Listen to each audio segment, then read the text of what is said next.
ഇക്കാവ് പെട്ടെന്ന് ഇറങ്ങാൻ സമയമായി കേട്ടാ. ഇതെന്ത് ഇത്ര താമസിക്കുന്നത്?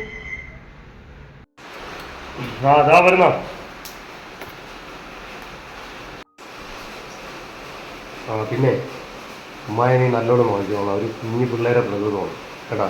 ഒന്ന് ശ്രദ്ധിച്ചോളാം. വെറുതെ അവരടുത്തൊന്നും ദേഷ്യപ്പെടാൻ നിൽക്കണ്ട കേട്ടല്ലേ.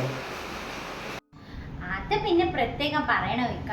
ഇക്കാരുടെ ഉമ്മ എന്റെ ഉമ്മ അല്ലേ? ഞാൻ പൊന്നും അല്ലല്ലേ നോക്കണത്. അതുകൊണ്ടൊന്നും ഇക്ക വെറുതെ വിഷമിക്കൊന്നും വേണ്ട. ഞാൻ നന്നായിട്ട് നോക്കിക്കോളാം. ഞാൻ ഇറങ്ങണേ.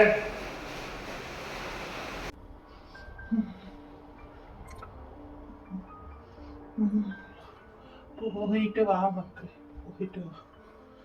സൂക്ഷിച്ചൊക്കെ പോണേ.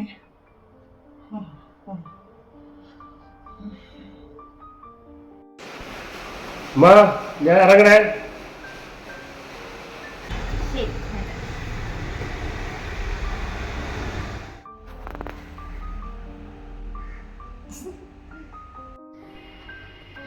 എന്തായാലും വിശപ്പ്. മോളെ മോളെ ഒന്ന് വാരോ.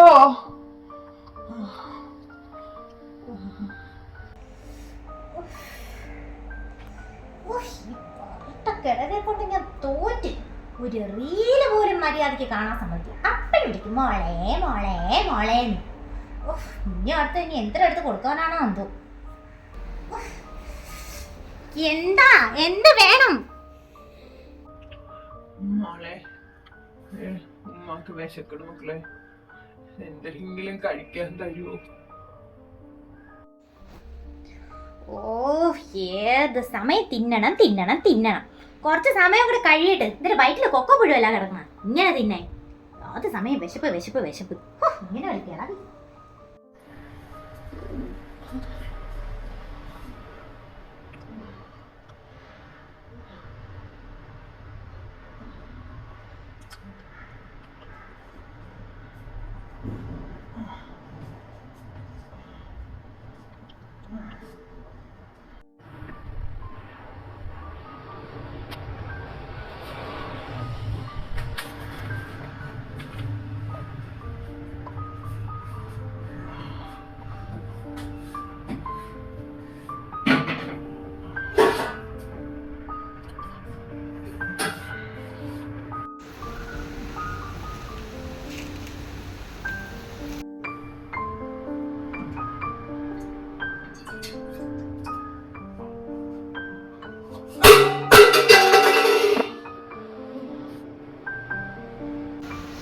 സൗണ്ടത് എന്തൊക്കെയോ തട്ടിമറിച്ച് നിൽക്കും.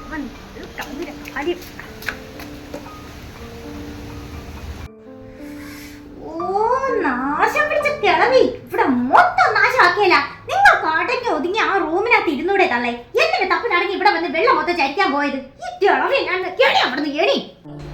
നിങ്ങൾക്ക് നല്ല തല്ല് തന്നാലേ നിങ്ങൾ പഠിക്കുള്ളൂ. നിങ്ങളെങ്ങനെ വാങ്ങിച്ച് കെട്ട് കളവി വാങ്ങിച്ച് കിട്ടും നിങ്ങൾ.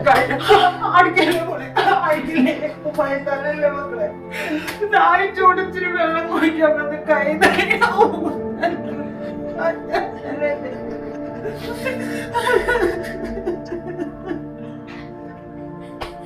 അല്ലെങ്കിൽ വേണ്ട. വെറുതെ തിന്നു തിന്നിപ്പോ എല്ലിക്കിടെ കയറുന്നതിന്റെ കുഴപ്പമുണ്ട്. കിടക്കുന്നത് അങ്ങോട്ട് താറോളാം. തുടച്ചിട്ട് നിങ്ങൾ റൂമിലോട്ട് പോയാൽ തുടയ്ക്കാം അങ്ങോട്ട്.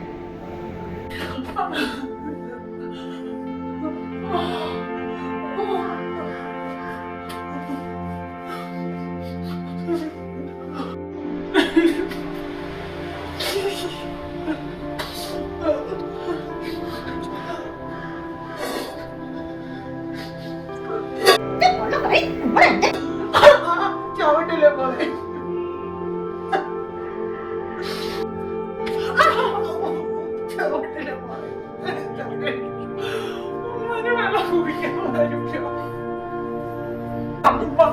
എണീറ്റ് പോവാ കളവി നിങ്ങൾ.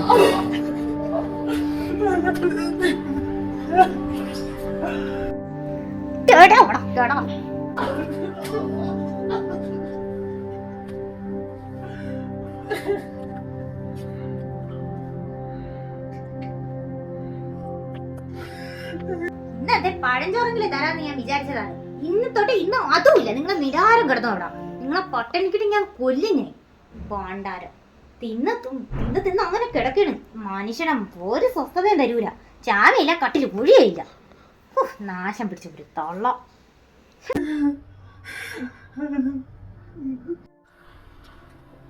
മോളെ ദാഹിച്ചിട്ടാ ഉമ്മ അടുക്കളയില്.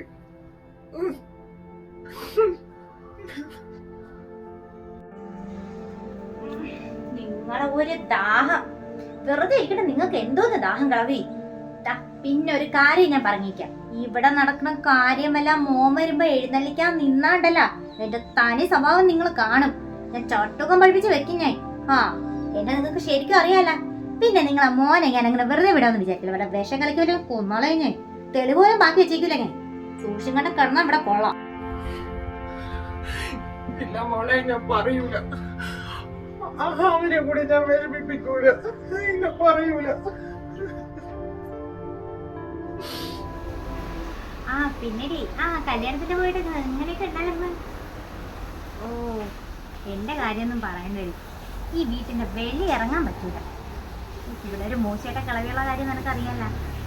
അവർക്കാണെങ്കിൽ അത്യാവശ്യത്തിന് നടക്കും, അത്ര തന്നെ. അല്ലാതെ ബാക്കി എല്ലാം കിടക്കയിൽ തന്നെ. ആ ഒരു അവസ്ഥയാണ്. കൊച്ചു പിള്ളേരെ കൂട്ടാണ്. എത്ര പറഞ്ഞാലും അവർക്ക് മനസ്സിലാവില്ല. പിന്നെ കൈവിറയിലും കാര്യങ്ങളൊക്കെ ഉണ്ട്, ബോധമൊക്കെ ഉണ്ട് കേട്ടാ. ബോധമൊന്നും പോയില്ല.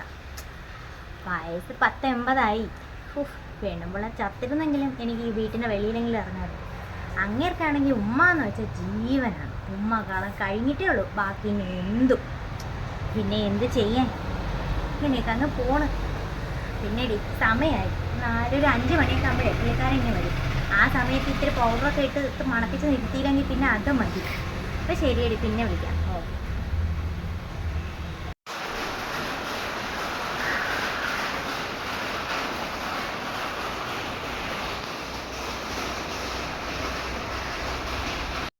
ഇക്ക ഉമ്മാരുടെ അടുത്ത് പറഞ്ഞില്ലല്ലോ, പതിവുള്ളതല്ലേ അത്.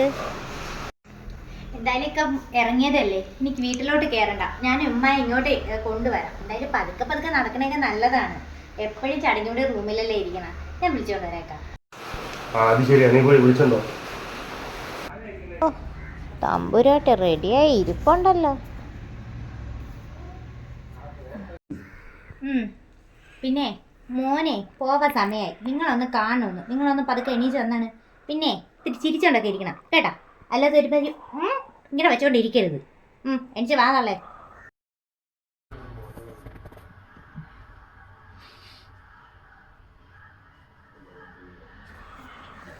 വാ.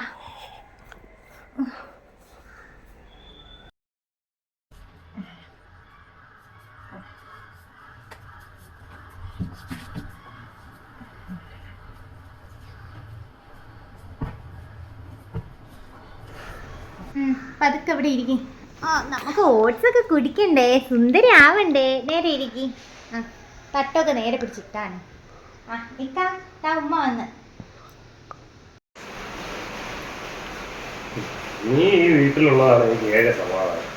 ഒന്നുമില്ലെങ്കിൽ എൻ്റെ ഉമ്മായെങ്കിൽ നല്ല രീതിയിൽ നോക്കുന്നുണ്ടല്ലോ, അത് തന്നെ മതി. അതെന്തോന്നും പറച്ചിലേക്കാ. ഇതൊക്കെ എൻ്റെ കടമയല്ലേക്കാ. ഇതൊക്കെ ഞാൻ ചെയ്യണം. ഇതോ എൻ്റെ ഉമ്മ അല്ലേ. അല്ലെങ്കിൽ ഉമ്മാക്ക് എന്നെ കാണാതെ ഒരു നിമിഷം ഇരിക്കാൻ പറ്റൂല. ഇക്ക എന്തായാലും പോയിട്ടോ, സമയം കളയണ്ട അല്ലേ അമ്മ. അമ്മ ഞാൻ പോയിട്ട് വരാം. ശരി എന്നാ.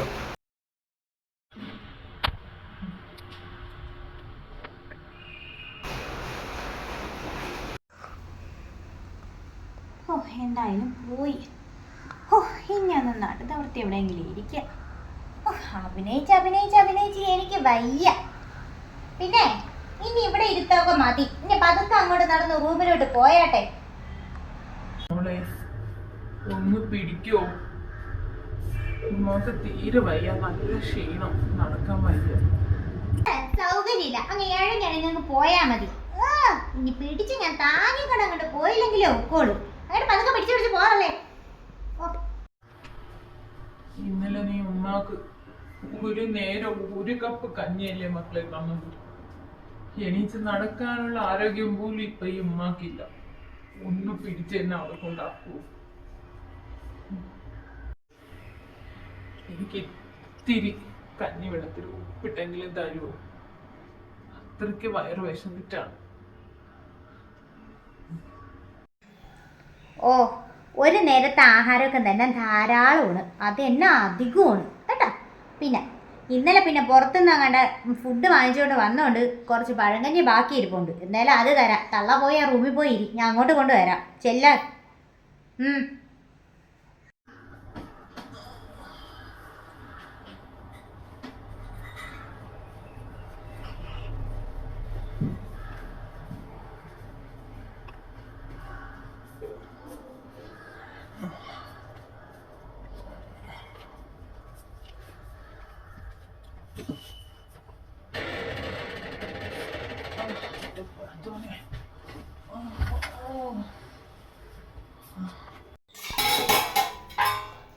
നല്ല പുളിച്ചെന്നാണ് തോന്നുന്നത്.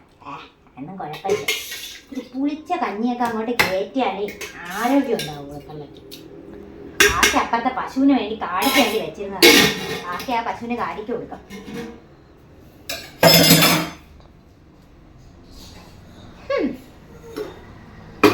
ഉപ്പും കൂടി ഇടുമ്പോഴേ. എന്നാ പഴഞ്ചോറ് അങ്ങോട്ട് തിന്നി.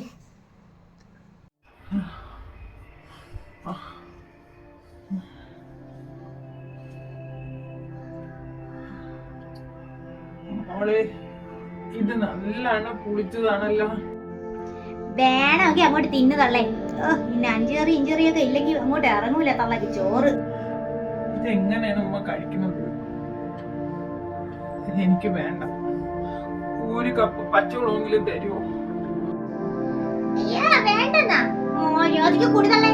ഞാൻ അവിടെ പോയി മര്യാദക്ക് ഇരുന്ന് എന്നെ കൊണ്ട് പഴങ്കഞ്ഞി എടുപ്പിച്ചിട്ട് ഇപ്പൊ വേണ്ടെന്ന് പറ്റായോ വരുവായി പറ്റായോ കൂടി തള്ളേ. നിങ്ങളെ കൊണ്ട് ഞാൻ ഇന്ന് തീറ്റിപ്പിക്കില്ല. തിന്നു തള്ളേ അങ്ങോട്ട്. തിന്നാനല്ലേ നിങ്ങളടുത്ത് പറഞ്ഞ? തിന്നങ്ങോട്ട്. തിന്നാന്.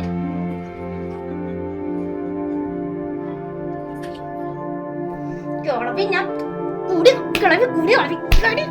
കുടിക്കാൻ അങ്ങോട്ട് കൊള്ളം കളവി. നിങ്ങൾക്ക് കുടിക്കാൻ വയ്യല്ലേ? കുടിക്കാൻ ആഹാ, നിങ്ങൾക്ക് കുടിക്കാൻ വയ്യല്ലേ? നിങ്ങൾക്ക് തല്ല് തന്ന് ഞാൻ കുടിപ്പിക്കുമല്ലോ. എന്നെ നിങ്ങൾക്ക് ശരിക്കും അറിയാലോ. നിങ്ങൾക്ക് അഹങ്കാരം പിടിച്ച തള്ള. കഥകളെ തുറന്നിറങ്ങണല്ലേ നാശം പിടിച്ച മഴ. ഈ പെണ്ണവിടെ പോയി കിടക്കുന്നത്. ഹർത്താലിൻ്റെ ഒരു കാര്യം കണ്ടാൽ ഉമ്മാരെ പണിയോടൊക്കെ കാരണം ഓഫീസിലും പോകാൻ പറ്റിയില്ല. അവളവിടെ എന്ത് രക്ഷപ്പെടുന്നു.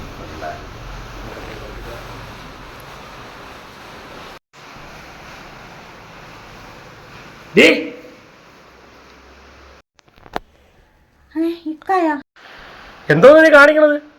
ഇങ്ങനെയാണോ നീ ഉമ്മയെ നോക്കണത്? ഉമ്മ എണീതുമ്മ. നീ ഉമ്മ എണീതുമ്മ. നീ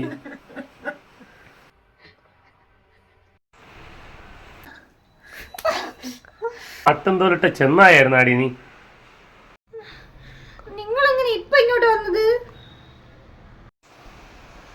നീ ഒരു നിമിഷം നീ വീട്ടിൽ നിന്ന് ഇറങ്ങിപ്പോക്കോ. അവിടെ വന്ന് നിൽക്കുന്ന അവളെ ഉമ്മായ നോക്കാന്. ഇറങ്ങടേ കളി. ഇറങ്ങ. ഓടിയാ കേട്ടോ. ഇറങ്ങി ഇറങ്ങടേ കേട്ടോ. ഓ ക്ഷമിക്കുക. ഇനി ഇത് ആവർത്തിക്കൂലേക്ക. ഞാൻ ഇനി ഒന്നും ചെയ്യൂലേക്ക. എന്നെ പറഞ്ഞു വിടലേക്ക. ഞാൻ ഇനി പോകൂലേക്ക. ഇനി ഇത് ആവർത്തിക്കൂലേക്ക.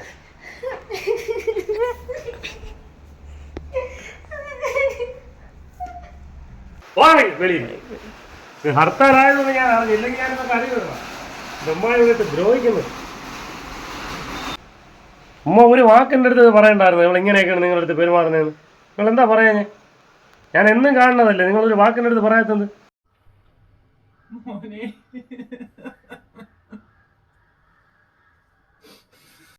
ഇതെന്തോന്നുമ്മ നിങ്ങളെ കയ്യിലും പുറത്തേക്ക് ഇത്? ഇതവള് നിങ്ങളെ അടിക്കുന്നതാണോ? നിങ്ങൾ എന്തുകൊണ്ട് എൻ്റെ അടുത്തൊരു വാക്ക് പറഞ്ഞില്ല? നിങ്ങൾ നീ ഇല്ലാത്തപ്പോ അടിയും തൊഴിയും ഒക്കെ ആയിരുന്നു മക്കളെ. നിന്റെ അടുത്ത് പറഞ്ഞ നിന്നെയും കൊല്ലും, എന്നെ ഉപദ്രവിക്കും. അതുകൊണ്ടാണ് ഉമ്മ ആരെടുത്ത് ഒന്നും പറയാത്തത്. ഒരുത്തിയെ വിശ്വസിക്കാൻ കൊള്ളൂല. നാളെ ഒരു സമയത്ത് ഇവർക്കും ഇതേ അവസ്ഥ വരുമെന്ന് ഒരുത്തിയേക്കും അറിയത്തില്ല. എല്ലാവരും അവരുടെ അപ്പോഴത്തെ കാര്യങ്ങൾ മാത്രം നോക്കി വയസ്സായ മാക്സിമം ദ്രോഹിക്കുകയും ചെയ്യുന്നു. ഇതുകൊണ്ടൊന്നും ഒരിക്കലും നന്നാവൂല ആരും. അവർക്കും ഇതേ അവസ്ഥ തന്നെ ജീവിതത്തിൽ വരും. ഒരു മാറ്റവും ഇല്ല.